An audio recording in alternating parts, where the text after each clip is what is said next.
little over a week ago, I was browsing around online looking for some new interesting handhelds to try out, and I found something really interesting, the M17. So the strange thing about the M17 was when I first saw it on Temu, it was $68, and I thought, okay, this is interesting. I've never heard of this before. I've never seen any YouTubers try it out, so let's Google this and find some more information about it. And when I did, much to my surprise, there was nothing online about it. There was no reviews, there was no videos on YouTube about it. I couldn't find it on any other platforms, so naturally I decided to buy it. And now when I'm recording this review, a few other YouTubers, I think 2, have made reviews of it, and I can find a couple posts on Reddit about it. So I paid $68 for this on Temu. And I'll say that price is a little bit high because you can find it on AliExpress for a little bit under $50 right now. Or if you're a new user to Temu, you can get a new user discount of 50% off up to $50. So it'll probably be also a little under $50 if you get that. I'll put some information down in the description if you want to get that deal and how to get it specifically. Maybe I'll talk about it later. But I paid $68 for it, but you should expect right now to pay under $50 for it. And taking this thing out of the box, it looks really good for about $50. There's no frills here, you just get the system itself and a charger and a manual, and that's about it. Nothing too exciting, but I mean, really, what more do you want, honestly? So taking a look at the M17, you have 2 analog sticks, a D-pad, and then on top a volume up and volume down button, and then under that you have a start and select button, both on the opposite sides of the screen. It looks a little strange, but I kind of like the choice. You have R1, R2, and L1, L2. They're pretty clicky, and I think they feel pretty good quality. Same with the analog sticks. And the D-pad isn't perfect, but it's pretty good.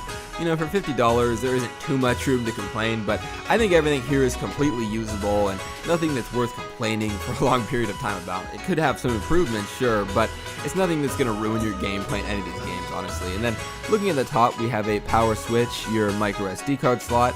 Of course, you have a micro SD card that comes with it, which if you want to be smart, you probably should back up because these generic micro SD cards that come with these are notoriously cheap and could fail. So if you want to be safe, do that.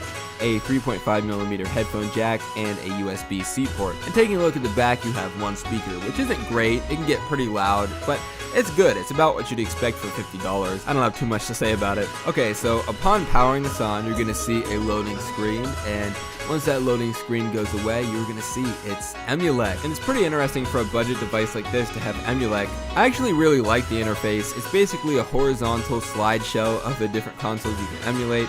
So I think it always boots the PSP if I'm not mistaken, and then you can go through every single console you want to emulate. And if you stay on the system for more than a few seconds, it's going to pop up with how many games it has loaded onto the micro SD card.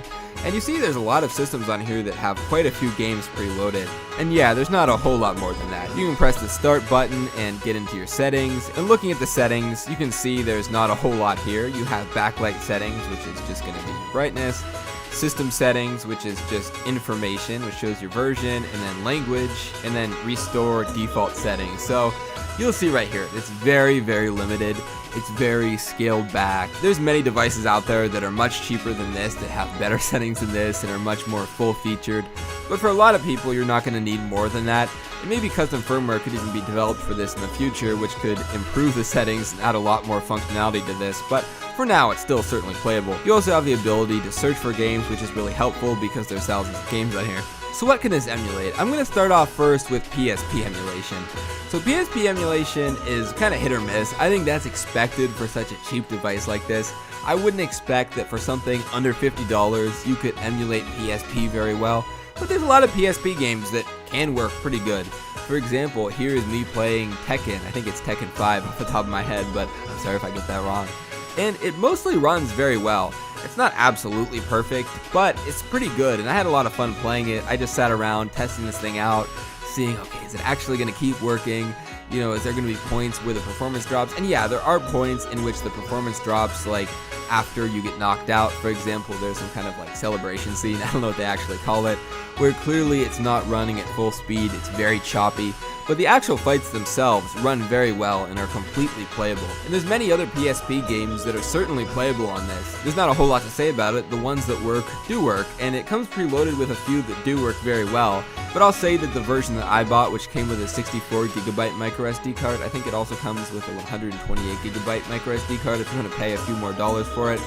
The one that I bought came with a lot of PSP games that didn't work. For example, Grand Theft Auto Vice City Stories isn't going to work super well, but there's a few PSP games that come with this that work well, and again, if you get the 128GB microSD card, there's probably going to be more on there, I would imagine, and of course you always have the option of bringing your own games onto the microSD card and playing those. So you're going to have to do some testing and see which games work, but there's a lot that do, and it's not going to be one of those things where every game won't work and it's completely worthless. You can play some PSP on here and have fun. But when it comes to N64, which is something this was advertised to me as being able to play, it does come with its own N64 emulator in here, and I was excited to try it out. I was like, yes, N64, this is going to be a really, really interesting thing. But when I tried it out, it wasn't so good. There were points in games, for example, like Super Mario 64, where it appeared to be running at full speed and running well, but then other points in the game were just bad. They were just bad.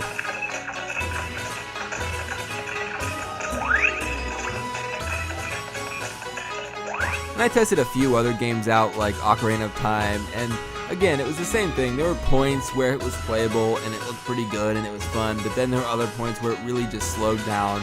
And I imagine as you progress in the game, it probably would get even worse. Again, maybe in the future if there was custom firmware, it could run a lot better and you could get good performance on more PSP games or N64 games, but yeah, they're not running so hot right now. For the most part, N64 games will not work at all. Sometimes they will, but PSP games you'll find a lot that do work. So if you want to get this for a certain PSP emulation, if you want to test it out or you have a friend that bought it or whatever and you want to see, is this game run on there? Yeah, if you have a few games you like and they work on here, I think this is great for PSP emulation. It's certainly a great value. And also there's PlayStation 1 emulation on here. So PlayStation 1 emulation works pretty good on here, certainly better than PSP and N64. Most PlayStation 1 games I tried out worked very well. Sometimes there were tiny performance drops, but they were still completely playable. There were games though that just were unplayable. For example, Crash Nitro Kart. Nah, I really wish it did work because I loved that game so much when I was a kid, but on here, unfortunately, it was not playing at full speed or anywhere close to it. So yeah, I'll say there's going to be some games on here that aren't going to run at full speed, but there's a lot that will work completely fine and you'll have a lot of fun playing. So I think it's safe to say that most PlayStation 1 games would work pretty well. Not every single one, but a lot would. So if you want to buy this for PlayStation 1, I would say, yeah, probably it'll be fine for that. Depending on what you want to play, maybe try to find some other YouTuber who's done a review, or find someone who's bought this already and see if they can test it out for you. If there's one specific game you play all the time and you want to know if it runs on here. But I would say this is good for most PlayStation 1 games. And of course you have the ability to play tons of other older consoles. I'm not going to focus on that too much because I think it should go without saying that if you can emulate PSP, NES is going to run fine, Game Boy Color, Game Boy Advance, Game Boy, SNES works great. They all work really good. So I'm going to show you guys some gameplay from these old systems, but I don't want to go too much in depth because I didn't test everything out, but what I did test worked great, and that shouldn't be too surprising. So with all things considered, would I recommend buying this? I would say it depends on what you want. So, of course, it can emulate some PlayStation Portable games. It can emulate a lot of PS1 games. It can't emulate any N64 games. So, yeah, if you want it just for N64 emulation, of course not, don't get it. If you want it just for PlayStation Portable PSP emulation, I wouldn't recommend getting it if that's all you want it for, because there's some games, again, that do work very well on here, but there's a lot that don't. So, if you want this specifically for PSP, I would say don't get it for that. But what would you get this for? What would be a good, in my opinion, reason to buy this? I would say a good reason to buy this is you want a cheap retro handheld that might even be a little bigger. Maybe you want something with a bigger screen, it isn't so tiny. This thing is pretty big. So if you want something that's a little bigger, you want to play some Game Boy Advance games on it, you want to play some Sega Genesis, you want to play some SNES or NES or arcade games, even some PS1 games on it, and that's mainly what you're looking for, I would say yeah, definitely buy that, and then treat the ability to play PSP games as an afterthought, but one that's really positive because there's a lot of PSP games that work on here and are pretty impressive what they do for something that's under $50. So if that's just for you, an afterthought, something you'd enjoy playing and is definitely pleasant, yeah, I would buy it if that's something you're after. But you have to keep in mind that there are problems, like the settings are pre-limited, the screen isn't great, it's still playable, like I said, it's not something that I would say is worth not buying it.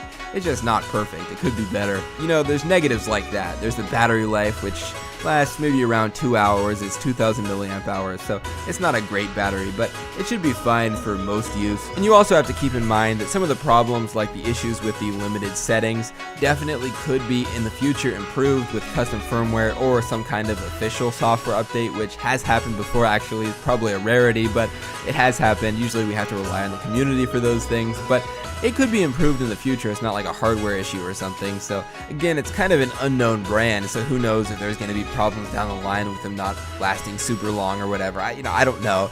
I just bought this thing like a week ago, as did everyone else who bought these, because as far as I can tell, it's brand new. But as far as I can tell, this thing is a really great value, and if you really considered it and you decided something you want to buy, I would certainly not fault you for that, and I think it could be a really great purchase that in the future maybe even might increase in price if custom firmware is developed especially. But if more people find out about this, they're viewed by bigger YouTubers or bigger social media accounts on other platforms, yeah, I think that this thing could increase in value and could be something that's more highly coveted than it is today. So I'll put some links down in the description if you want to buy it. Like I said, I bought this on Temu, but if you're a new user to Temu, you can get their 50% off new user discount. The way you get that is you need to download Temu through the link in the description and then buy the system from the link in the description as well. And then upon checkout, you need to use the code that I provide down there as well. And also you need to make sure that you buy the M17 within 1 hour of you downloading Temu, otherwise they won't give you that new user discount. I know it's kind of weird, but that's just how they do it. I'll also put a link down below where you can buy this for pretty cheap on AliExpress as well. It's probably not going to be as cheap as the Temu new user discount, but you can still get it for pretty cheap on AliExpress as well, a little under $50 at the moment.